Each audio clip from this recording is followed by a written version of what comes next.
We all believe something about success, and whatever we believe, we think it's accurate. What other people believe might be distorted, might be naive, might even be self-deception, but what I believe, that's just how things are.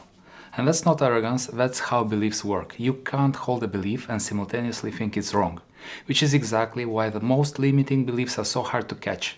They don't feel like limitations, they feel like clarity. Wait until you're ready. Once you succeed, you'll finally feel like enough. Don't fall behind. If it's hard, maybe you're not built for it.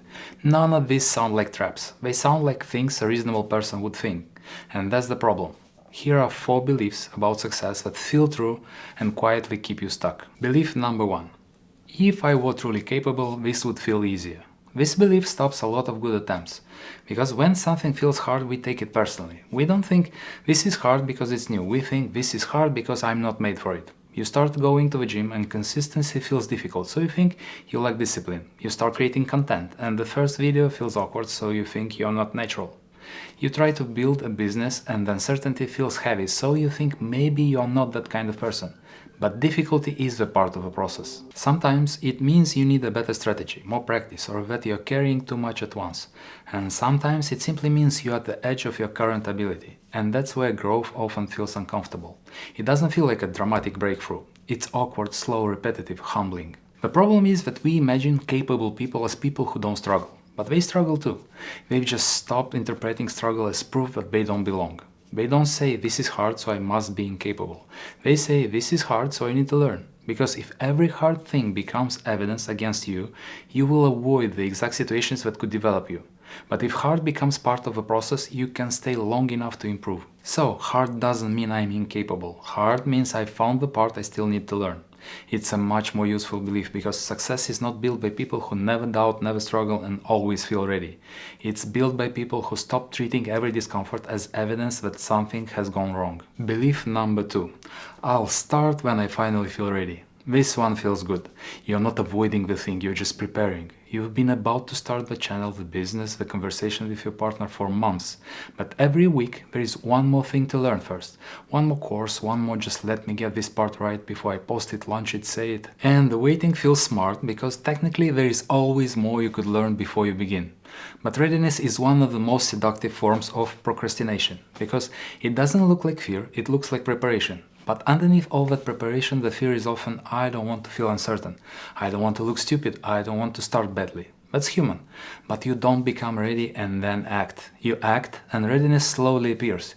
You don't get confidence before you do the thing. You get it from proving you can survive doing it badly. The first version of anything important will feel uncomfortable. If you wait until it feels clean, safe and guaranteed, you may wait forever, because the right time doesn't feel like certainty, it feels like discomfort but with a direction. The better belief is, I don't need to feel ready, I need to take the next step. Not the perfect one, just the next one. Belief number 3. If I fall behind, I'm failing. This one is everywhere now, because we don't just live our lives anymore. We live our lives while watching everyone else's edited version. You open Instagram for 2 minutes, someone your age just got a promotion you wanted. Someone's fitter, someone started later and somehow passed you. And now you're 45 minutes into auditing your life against a stranger's highlight reel before you've even gotten out of bed. And success becomes a race. You don't think anymore, what kind of life do I actually want? Instead you constantly ask, am I keeping up?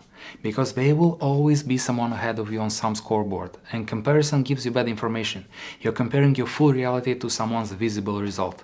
You see the promotion, not the anxiety. You see the body, not the insecurity. The business, not the debt. Even when someone genuinely is ahead in one area, that doesn't mean they're ahead in life.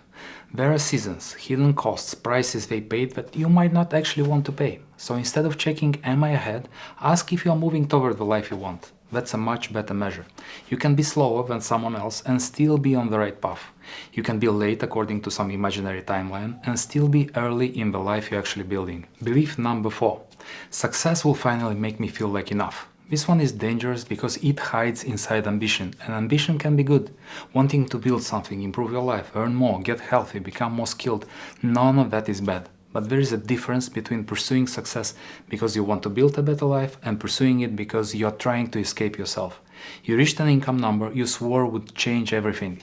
You felt good for about 3 days, then you were already choosing the next number, assuming that one would finally make the difference. A lot of people are not really chasing success, they are chasing relief. Relief from feeling behind, from feeling ordinary, from the quiet fear that deep down they are not enough.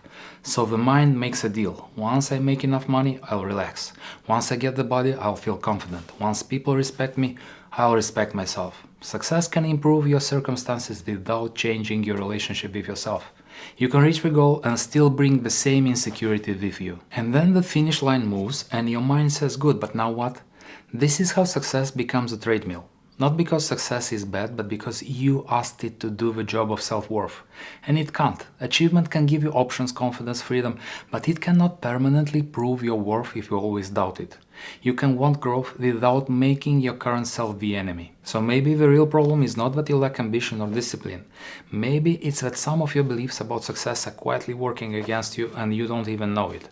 That you need to feel ready before you begin, that success will finally make you enough, that falling behind means you're failing, and that if you were truly capable, it would feel easier. They all sound reasonable, but all of them can keep you stuck, waiting, chasing, comparing, doubting. So maybe a better version of success is not proving that you're enough.